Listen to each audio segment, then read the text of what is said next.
Kevalam Baba Nam Kevalam.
Namaskar, everybody,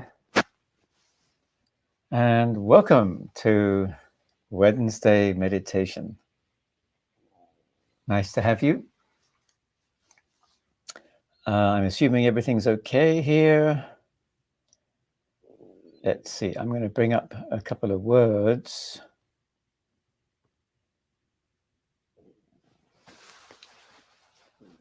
Today, then, we are going to continue our exploration of the koshas, or the layers of the mind. We were exploring Atimanas kosha, which is called the supramental mind, last week. We were looking in particular at the creativity that comes when we enter this part of the mind, in that at these more subtle parts of the mind, we are much closely, we're more closely connected with the essence of the universe itself, with the creativity of the universe, with the seminal energy of the universe. So it's a really nice place to be. Each of the koshas has one of the points of Ashtanga yoga attached to it, and the Atimanas kosha has Pratyahara as a practice which can help us develop this part of the mind, or even just enter this part of the mind. So today we are exploring the practice of Pratyahara. Excuse me. If we break down the word Pratyahara, we get prati, which basically means to reverse, to sort of change course, to change direction. And ahara is literally to assimilate. So basically it means having the ability to shift focus, to shift orientation, to change the direction of life in order to find deeper truths. One disidentifies from one aspect in order to identify with something else. There's a term that's used a lot these days, actually, which is unlearning. So we learn based on the conditioning of life, but often those learnings are not supporting us, not helping us so much. And then we have to unlearn what we've learned in order to relearn something more beneficial. I'm going to share my screen to bring up a couple of slides. So bear with me a second while I do that. Here we go.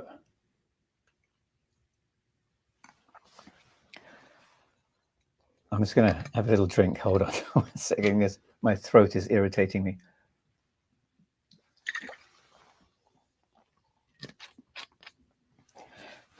So what we have here is a diagram of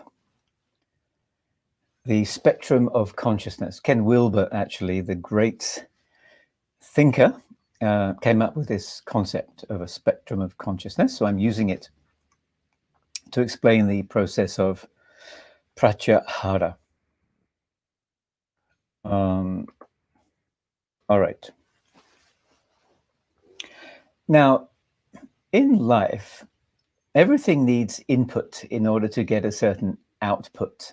I mean, if you take the human body, we need to input food in order to express ourselves energetically. A car needs gasoline in order to move. A computer needs software and commands in order for it to get some sort of output. So the part of the mind in this model that receives the input is called the chitta. So the input is all of the sensory impressions that we are getting through our sensory organs. Now, the input itself isn't enough. So let's take the case of a baby looking at a baseball game or any sports game or anything on TV. So the baby is just going to be seeing moving shapes and colors, and there's no interpretation of what it's seeing. It's only when we grow up and learn language and have more experience, have a more developed brain, that we can actually construct meaning out of what we see or hear or taste or smell or touch. And then the aham, or the ego, starts to develop. So the ego is our sense of identity that's built over time. Gosh, excuse me. The identity is built over time, and we all come from different backgrounds, different cultures, different societies, different religions, different parental upbringing. And so all of that is going to help shape our sense of identity. Now, the challenge with this is that it can be really restrictive. Often, when one meets somebody, one asks them, "And so what do you do?" And often we don't reply, "Well, I am," or "I am a beautiful expression of the intelligence of the universe. I am the universe expressing itself as a human being." Instead, we say, "I'm a teacher," or "I'm an attorney," or whatever.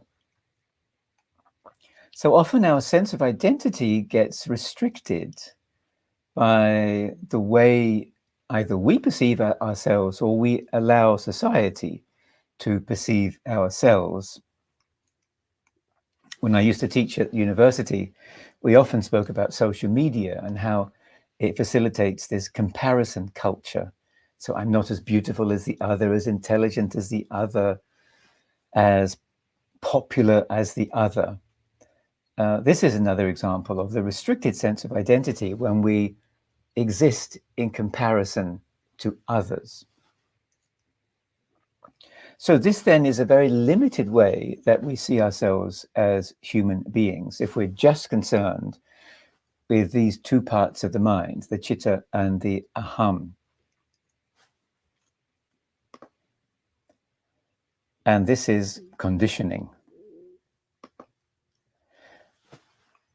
So then pratyahara is a way to disidentify from the superficial aspect of life and to identify with something expanded.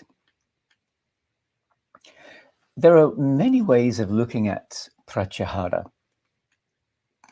Let's take an example from the world of psychology. So there's this term differentiation. A differentiation means that one is fully literate emotionally. One is aware of one's emotions, and one, feels strongly about one's emotions and doesn't allow one's emotional self to be influenced by somebody else's. So let's take the example of somebody coming to you who's very distressed. Maybe there's been a marital problem, and the person is very emotionally disturbed. Now, if one becomes affected by that person's emotion, becomes like that person emotionally, then there's nothing one can do to help. One can't give advice because one's too caught up in the other person's emotion. So one has to disidentify, if you will, from that person's emotion, or differentiate one's emotion from the other person's emotion. Another example is, let's say that one has broken up from a partner and one's trying to move on in one's life. So one needs to disidentify from the previous emotional entanglement that one had with the other. If one can't, then one is going to suffer. If one's still feeling emotionally distressed by the breakup, one has to move on reasonably quickly. And studies show that those who can move on have a much stronger immunity, actually, than those who keep dwelling emotionally upon the previous relationship. So this is a practical way, emotionally, that we need to disidentify or find our own central core of balance emotionally in a world that is throwing so many emotional arrows at us. Another aspect, and we're getting now to the more spiritual aspect of Pratyahara, is, and it's often described in this way, sensory withdrawal. So already I've spoken about all of the input that's coming into our brains continuously.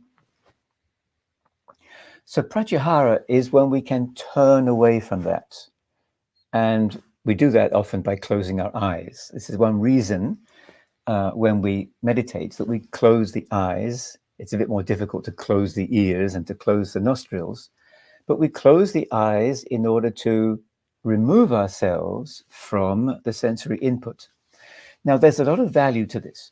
So let's imagine one looks at the sky with one's eyes. So one can see an expansive space of sky. When one closes the eyes and uses imagination, that sky can be greatly expanded. Its limitations are blown away. And this is the beauty of closing the eyes, because the imagination can then come into play. So with the eyes open, we're looking around us and we are seeing the shapes of the world, the people of the world, in a very limited way, because our brains can only absorb so much. Like whales maybe have more sensitivity regarding hearing. Different creatures have different sensory abilities, and we human beings, we have ours, but it's still limited. When we close the eyes, then we can transcend those limitations. So this is an important aspect of Pratyahara, that we can close ourselves off from the sensory input so that we can then imagine something much more expansive. Another way that we use Pratyahara is, I've mentioned the word before, disidentification. Disidentification. Actually, I'm going to stop the sharing here because I think we can.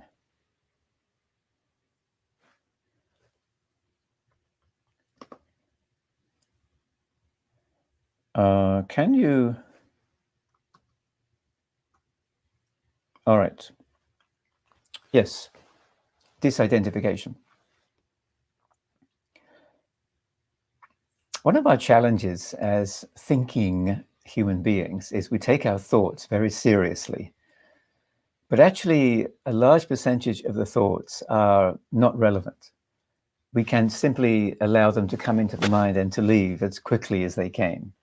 So the ability to disidentify from thought, to not get too caught up in thought, that I am not my thoughts, I'm so much more than what I'm thinking. The fact that I can step away and witness my thoughts shows that I'm much more than my thoughts. And so the idea is to go to that which is more than the thinking. Same with the emotions. Yes, I have emotions. Yes, I'm human, and I feel my humanness through emotion. I honor the emotions, but I'm more than that. So when we're feeling, say, irritated by something, there's the understanding, okay, I'm feeling irritated. This person is really annoying me again, but I'm much more than that. So there's a wave of irritation going through me, but I am an expanded being that's simply feeling a little irritation somewhere inside. So this is obviously helpful for dealing with thought, for dealing with emotion.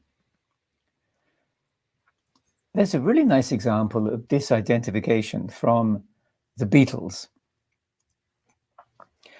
Now, obviously, the Beatles were hugely successful. In 1966, they're touring around the world. Thousands of people are coming to see them and scream at them. And this was the challenge that the Beatles were facing. They were tired of being screamed at all the time.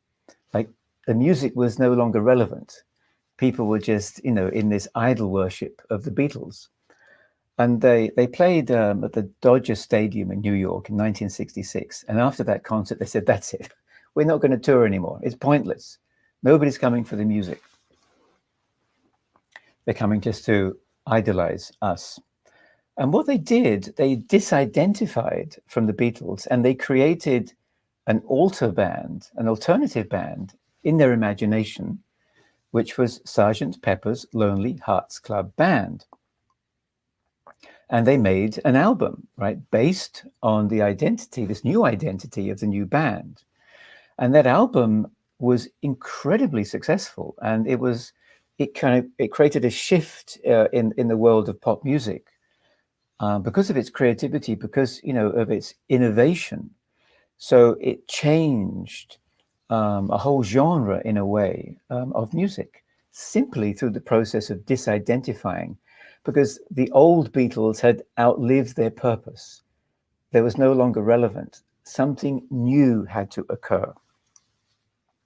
And this is super important, right, when it comes to life in general, that sometimes we get stuck. The old ways of doing things, the old ways of thinking things aren't working anymore.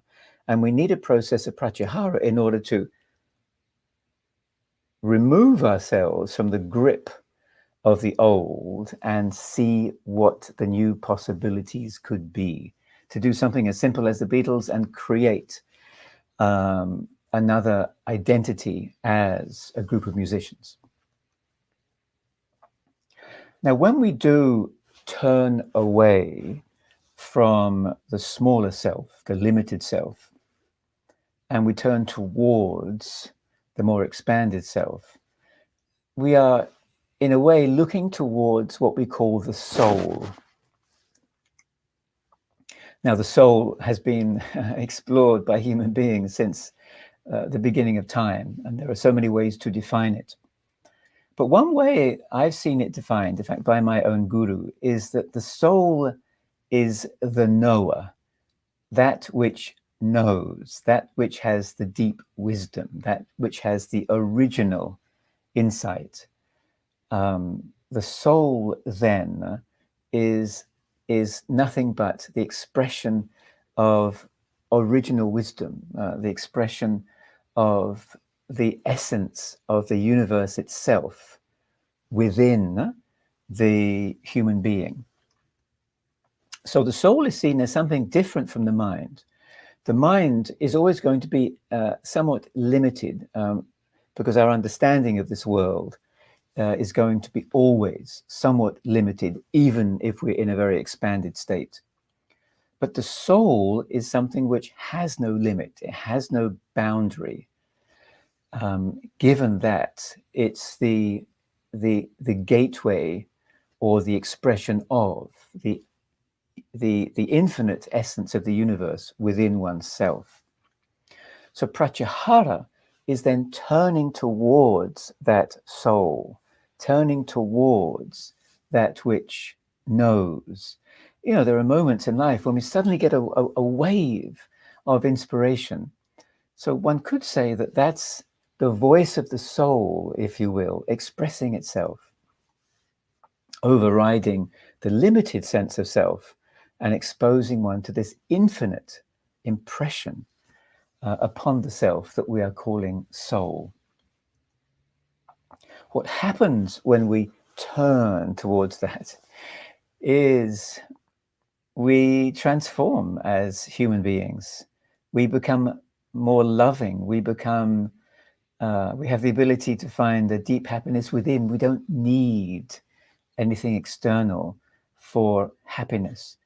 We have a sense of sufficiency. What I am right now is beautiful, even as we change. And we become infinitely creative.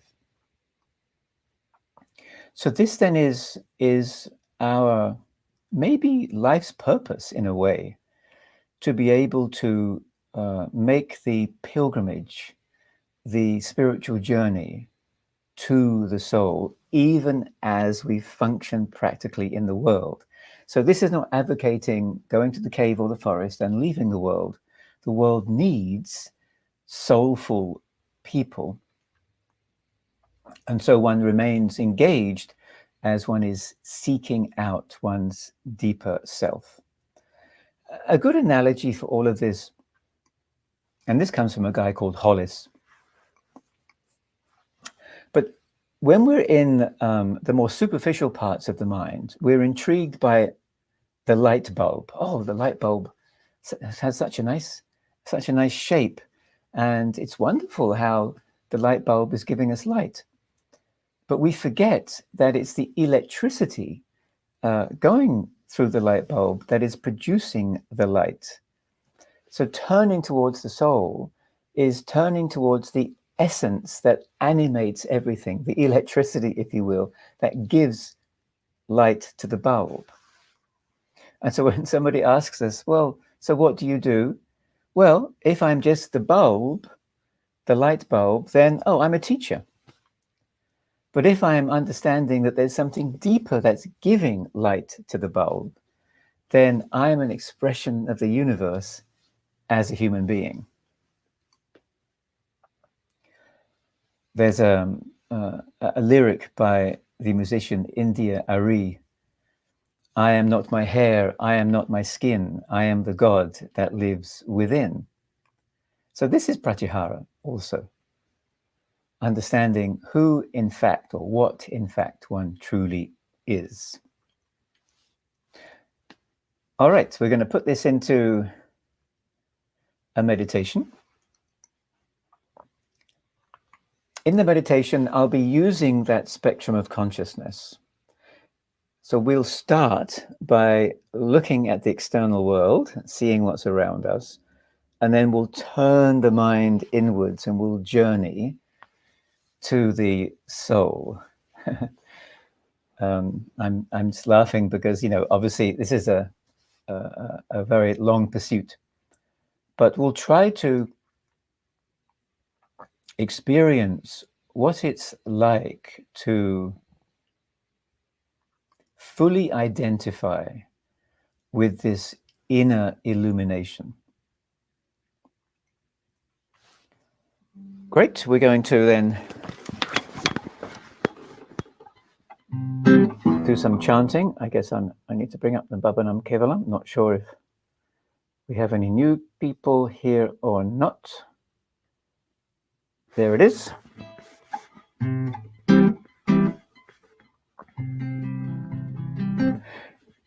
Every time I try to give a different interpretation of the Bhavanam Kevalam according to today's theme. So Baba is going to be this inner essence. Baba could be the soul within, the sweetness that we feel inside, right? There are those moments when we are